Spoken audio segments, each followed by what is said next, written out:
Heck of a group here today, by the way. Yeah, your excitement level is matched by our players. We got, darn near 100% participation. Had a couple things come up here and there, but to have really the totality of your football team here, in the month of May, working together, and so much coaching, teaching, guys learning, growth, development, all the things that we love as coaches and our players know to get to where we want to get to this season. This is certainly going to be a part of it, and excited about what we have going on here on a daily basis. And still, as a ultimate reminder, it is the learning and teaching phase of the off-season program. So getting out in front of any rep questions, competition questions, tracking of completions and or handoffs, I'll go ahead and allow the time of the year to speak for itself. But I will say it is great to see everybody, especially the big group today. So I'll turn it over to you guys. Can you tell a lot watching when it is like this as a coach? Do you learn to be pretty discerning about improvements and if they're getting it or not? How long does it take? Well, you can get a good feel for, I told the team earlier this week, there is no judgment on a mistake. There's judgment on a repeat mistake. There's, are we not coaching it good enough, or are you not receiving what it's going to take to help you get over the edge and improve? And that's the one thing is you guys know my philosophy on whether it's the offense being aggressive on some throws and 7-on-7, learning, can I fit this in there? I think what Flo and the guys are doing defensively, just as much as I've been able to spend time with those guys this offseason and where they're kind of morphing and going with the defensive scheme has me really excited. Not necessarily to practice against it every day, but that's kind of a yearly feeling that I have, as you guys know. But I'm excited both scheme-wise, kind of some of the things we've really talked about as a staff, how to play a little bit more complementary football for 17-plus games. So, but to answer your question, there's a lot of things from a standpoint of, are we seeing growth and development, or are we seeing repeat offenders and repeat mistakes that are going to only, set our football team back as from an all-11 standpoint? When you talk about the defense, when you have quarterbacks that are learning the system or in their second year or whatever, what's the effect at this time of year of having a corner blitz or whatever else coming your way? Yeah, I mean, it's, I think Sam said it best last year after, an off-season and training camp, and then we played in those first 2 or 3 games, and I remember him making a comment about how easy it was to see the field, how, hey, they're just kind of standing there out there versus, what we see every single day. And the premise of our schemes are really to try to make the other side of the ball uncomfortable through the tools that the schemes have, whether it's our defense and it's an attacking scheme, it's a check defense, it's a lot of things that you guys have heard me talk about, but it's at its best when it kind of starts to come together and the player ownership comes about. That just comes from time and reps. And then offensively, even with new quarterbacks, we've got some guys that have been in this system around that player, whether it's Brian O'Neill, Justin Jefferson, TJ Hawkinson, now Aaron Jones in year 2, Jordan Addison going on, a few years in the system, Speedy showing up in his new number that I'm still getting used to. But just in general, there's just a lot more ownership across the board, and there's a level of a standard at which these guys want to meet on a daily basis, whether there's a scoreboard or it's May or whatever it is. And so I love that as a coach. Now I'm finding myself having to kind of pull it back and dial it back and see if the guys, once you get this kind of participation, you get everybody here, you're like, man, this is awesome. But then you got to remember we're still in shorts and T-shirts and just helmets out here. So long way to go, but, like I said, a lot of really, really good work today. McCarthy's moving around. Seems like he never hurt a knee. Yeah, he's healthy. He's done an unbelievable job. Moving around out there. Yeah, I'm glad you said that, just because, you get so close to this sometimes. I know for me, I've watched, and we've had the benefit of phase 2, where we were out here kind of throwing and catching and moving guys and kind of building up technique and fundamentals. So you kind of forget the fact that this is really his first runway since the injury happened.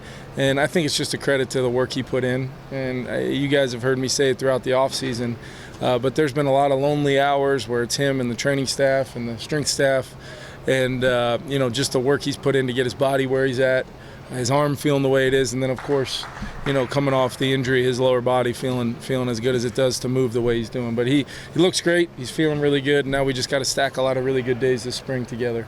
As early as it is with him, what are the focuses just from your vantage point? I think the biggest thing, that I've noticed, Alec, is, I've told Josh, like, no stone unturned. We can't assume that he knows any particular thing just based upon the meeting room. We've got to come out and feel it and organically feel exactly where he's at. I've told quarterbacks for a long time, the meeting room, when you're studying things on your own, and then when you're in the huddle, coming off of a play where, I might have missed a protection call, but that doesn't change the fact that there's another down coming and another one and another one. And what I've been really surprised by is some of the things that he does know. You're like, man, that we covered that in a 10-minute burst in week 11 last year. How do you remember that? And then there's some other things where you're like, oh, I assumed he knew that. And so it's what's our job? Baseline teaching and stacking days and layered learning so that we're constantly making him feel like he's growing, but never comfortable, never satisfied on any particular outcome, because we're building towards something much greater than just a single play here or there.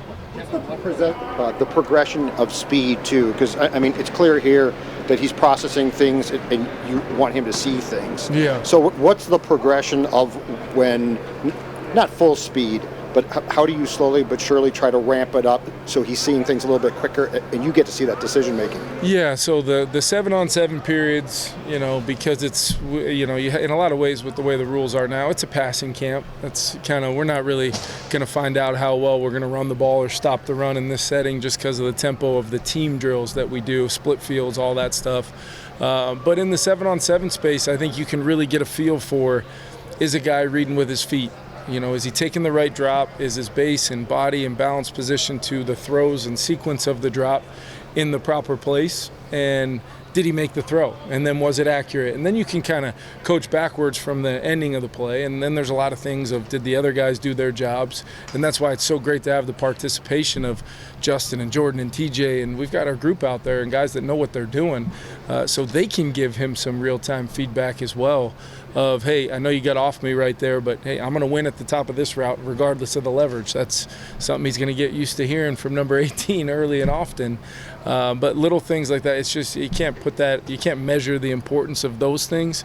But then, today was a little bit more decisive than yesterday, and to Friday will be the same, and there'll be just growth. And we're not, we're trying to make sure that there's a significant amount of offense in right now too. This isn't going to be, we'd be doing a disservice if we try to work real slowly with the material and plays. The better thing we can do is throw a lot at the group, see who's handling what, because we've got other new guys in all three phases that we're trying to see where are they going to slot and fit when it comes to the competition phase in the fall. What's the timetable looking like for Will Fries as he comes back from that injury? Yeah, he's been, it's almost hard to believe with how strong he is, some of the things you're hearing about from what he's doing in the weight room. But we're being really smart just with the injury that it was. And then once we were able to kind of get him in and get a feel for that, knowing how we handle the spring, Ben, I don't know if we'll see him fully, active this spring, but I have no hesitation to say that I'm really excited to see him when he's able to get out there. More than likely training camp, but there's still a chance we could see him in some bits and pieces of work over the next 2 weeks. But he's in a good spot. With the offensive line, when you have a couple of guys who can't be on the field yet, yeah. What can you do in this phase for just the chemistry building?